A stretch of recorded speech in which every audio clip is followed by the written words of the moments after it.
right, so today we're gonna spend a little bit of time talking about semen analysis and what it means, why we need it, what are we looking for. Awesome. All right, so semen analysis, a very, very important part of the fertility workup. We recommend it on every single couple that comes to us trying to conceive.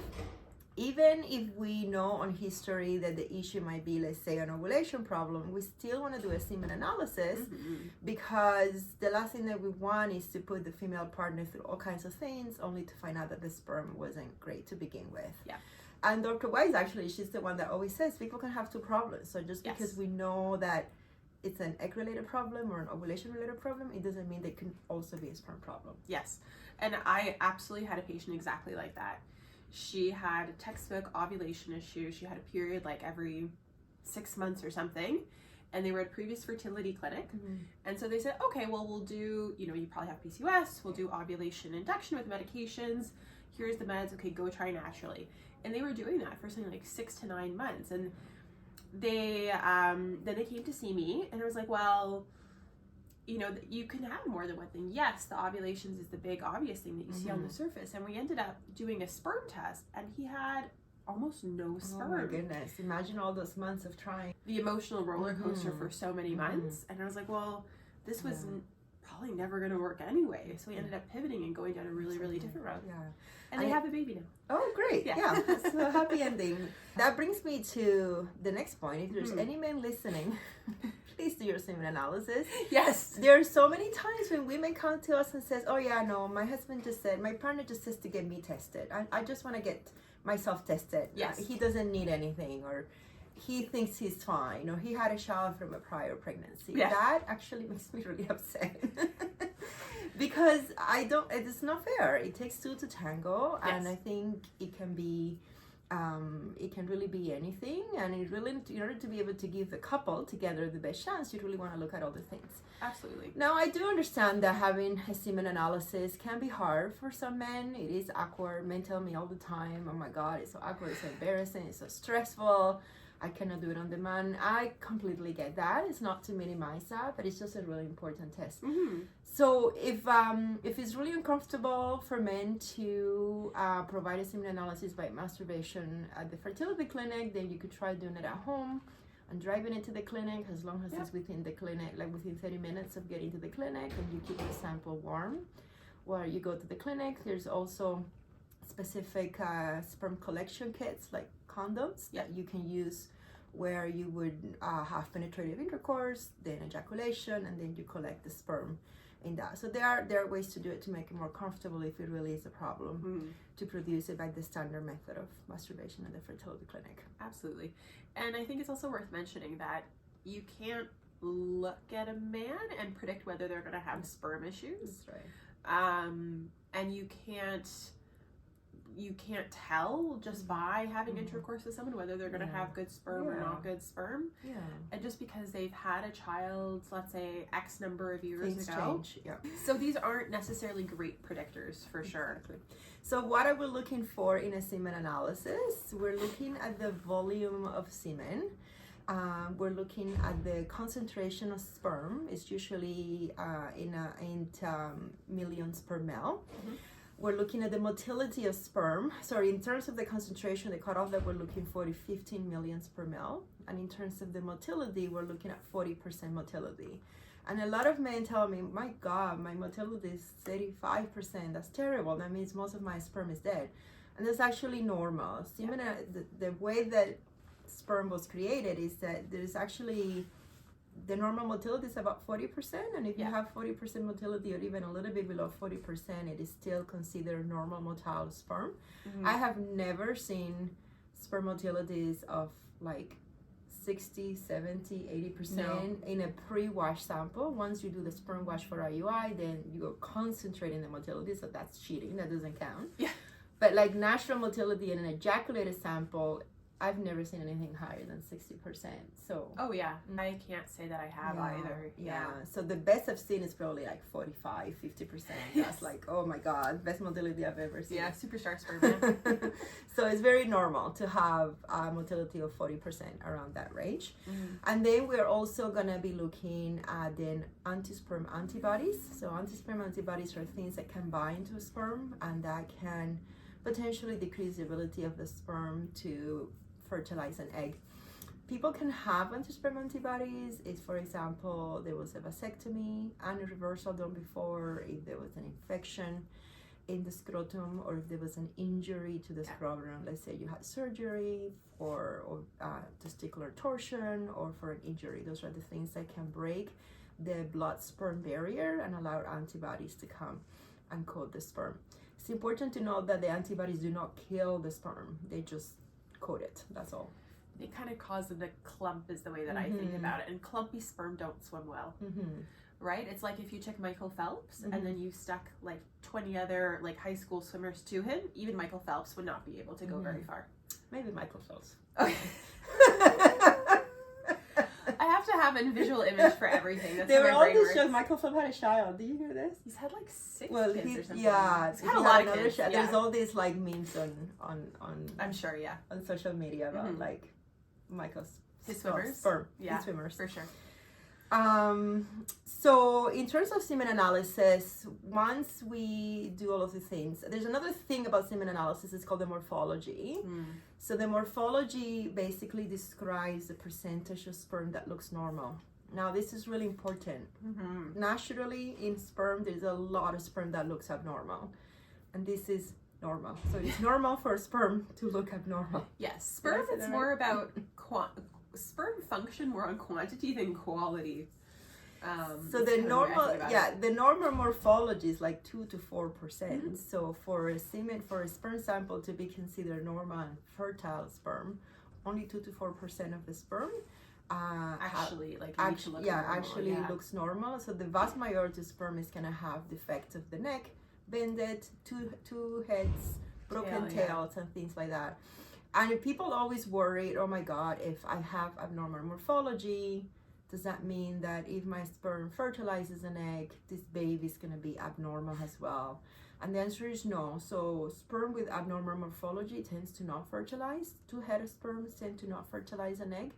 So if you are told that you have a normal morphology and then you achieve a spontaneous pregnancy, which happens all the time, there is no need to worry about the health of the baby based on this morphology. Obviously, there's other factors like the age of the egg, the health of the carrier of the baby, the mother, most likely. But definitely no need to worry on the basis of I just conceived a pregnancy after being told that the sperm had abnormal morphology. And I think morphology, it's a really, really big point, I think, because when we talk about semen analyses, we're talking about the semen analyses, that we're doing here at Markham Fertility at our andrology department. There's other places where you can get semen analyses done, like Life Labs, Flow Labs is popular in this area, other fertility clinics. But the analysis of semen analysis varies a lot. So depending on where you go, they're going to have different standards or different normal values. So they're going to be roughly similar, I think, but they're all going to vary a little bit. And then at the end of the report, it might say, oh, this is WHO, 2010 criteria. This is WHO 5th edition criteria, et cetera, et cetera. And so that's why the numbers can vary a little bit in terms of where you're getting the semen analyses done, in terms of what even is considered normal. The biggest range, I would say, is morphology, though. There are so many different criteria for looking at morphology of sperm. And I think that just goes to show you that nobody really knows what's the best way. That's right. Or how much it matters for that. Yeah. So for instance, the most strict one, it's called the Kruger strict criteria. And that's where you'll only see 4% of sperm looking normal, and that's considered a normal semen analysis. But it's actually not been shown to be predictive of whether somebody will get pregnant or not, fertility or not fertility. And then I've seen other criteria where they look for, you know, they say like 40% of sperm are going to look normal versus 4%. It really depends on how you define your normal, and it varies a lot for sure. Yeah, exactly. So then once we have a semen analysis, you know, how do we counsel patients with abnormal semen analysis? Well, it's important to know that one semen analysis alone doesn't tell you everything about whether or not you'll be able to get pregnant or not. This is assuming that the semen analysis is slightly abnormal. Obviously, if you have a semen analysis that is 0 sperm or less than 1 million sperm, I think that would be fairly predictive of natural conception. Yeah. But most of the time, semen analysis, you know, instead of being 15 million, then you might have, I don't know, 12 million sperm, and maybe the motility is 30% or 20%. So that's what would be considered an abnormal semen analysis. And I always tell patients one semen analysis like that alone doesn't predict your reproductive potential. So we always look at the big picture as well. How long have you been trying, the age of the female partner, and any other factors as well. We know that semen analysis are very variable. So even if you do absolutely nothing, you can come back a month later or 3 months later and have a completely different semen analysis. It could be worse, it could be better, it could be the same, but there's a lot of variability to the semen analysis. And which means that the sperm that is being produced at the time of intercourse could be very different from the semen analysis that we have in front of us at the office. Yeah, for sure. And we'll see that often, for instance, in men, let's say, who do a semen analysis, and then the couple might go into IUI, where you get a semen analysis each time. So you might have 4 or 5 opportunities to look at the sperm, and you can really see it can go up and down quite a bit. And there's rarely ever a specific thing that people can pinpoint or sort of saying, yes, this thing happened and therefore this is why my sperm looks that way. It just is very variable. That's right. And that's why, like, I would never make kind of a diagnosis or tell somebody that they have to do IVF unless I've probably had 2 semen analyses probably. And looking at other factors as well. Yeah, absolutely. So we talk a lot about lifestyle for women in fertility, but lifestyle is also really important for men as well. So that would be avoiding toxins like smoking, marijuana, vaping, cigars, alcohol, avoiding hot tubs, saunas, jacuzzis, because we know that increased temperature in the scrotum can cause sperm abnormalities. Another really big one in the wintertime, heated car seats. That's true. This is one that people don't think about. I love my heated car seat, but I don't have sperm, so it's fine. Well, there you go. I adore my heated car seats as well, especially with sore muscles in the back. Because I'm that old. But no, it's not great for the testicles. It's not great for the scrotum, and that's one that people don't think about. That's true. Because I don't think many people. Well, I don't think there are many people who are like hot tubbing on a regular basis. But the heated car seats in the winter, that's a pretty common one, I think. Absolutely, yeah. And also exercise, maintaining a healthy BMI, like good nutrition, good hydration. Those are all important factors for sperm as well. I know we talk a lot about it for women, but it also matters for men as well. Oh yeah, absolutely. Because, you know, the sperm and the egg are equal contributors, right? When it comes to having a pregnancy. I find the big one for men is alcohol and smoking. Like it really, really has a huge impact on sperm function. It's something that can be modifiable. Yeah. The really, really cool thing I think about sperm though is because men are constantly making new sperm throughout their life.